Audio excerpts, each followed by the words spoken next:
Hello everyone and welcome to our aircraft laboratory.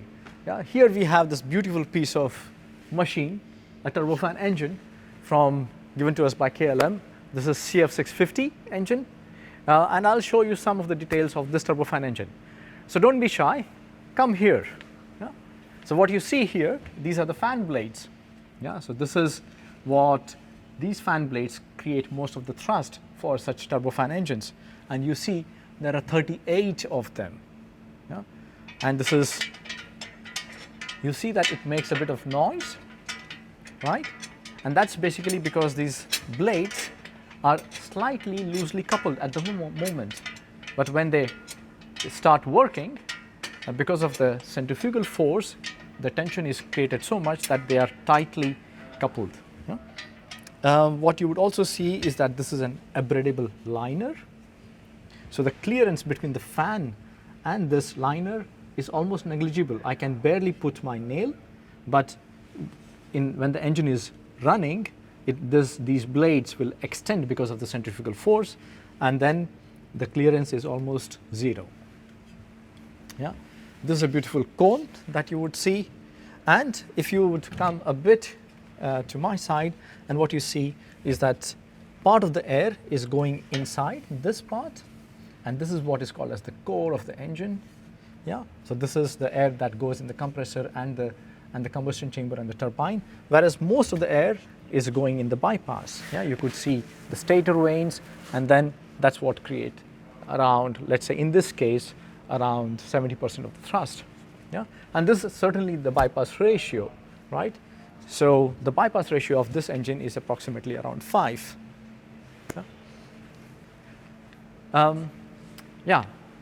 Here you see how complicated an turbofan engine is. You can come this way and then see from behind for yourself how does it look like. So you see the stator vanes, which are behind the fan blades. So the fan blades, when they work, they create a swirl, which means that the flow is not axial, and that is a thrust which is lost. And to make the flow axial, the stator vanes actually change the direction of the flow and make them axial.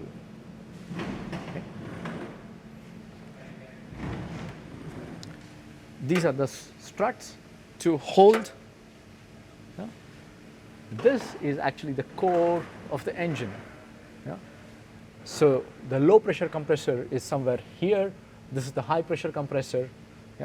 And what you see is that the high pressure compressor has all these variable stator vanes. So the variable stator vanes allow the engine to operate on a wide operating range. So they change the flow angle, because of which they avoid the stalling of the compressor, the high pressure compressor. And after the high pressure compressor, here is inside is the combustion chamber, and you can see all these fuel nozzles. And these fuel nozzles are for supplying the fuel.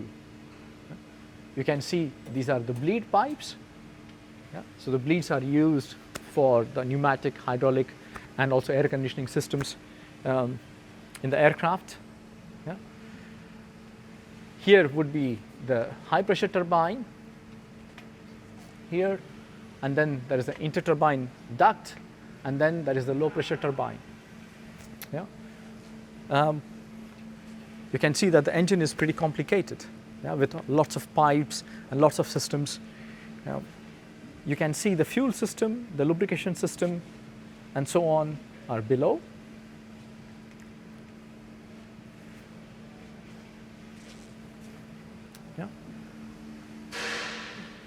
This is a clearance control system.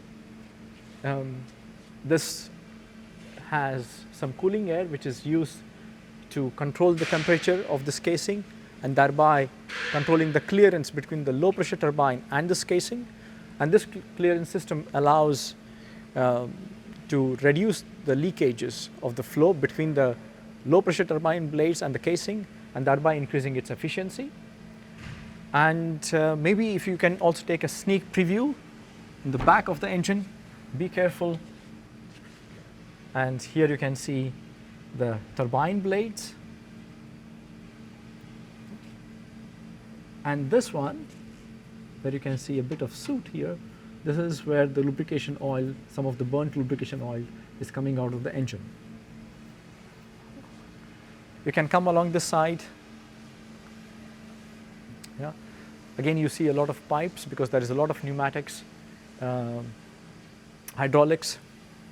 Yeah. So most of these systems are controlled hydraulically. Here is an heat exchanger to cool some of the oil. Yeah, and that was a brief tour of this beautiful turbofan engine. If you have any questions, then you can ask me later. Thank you.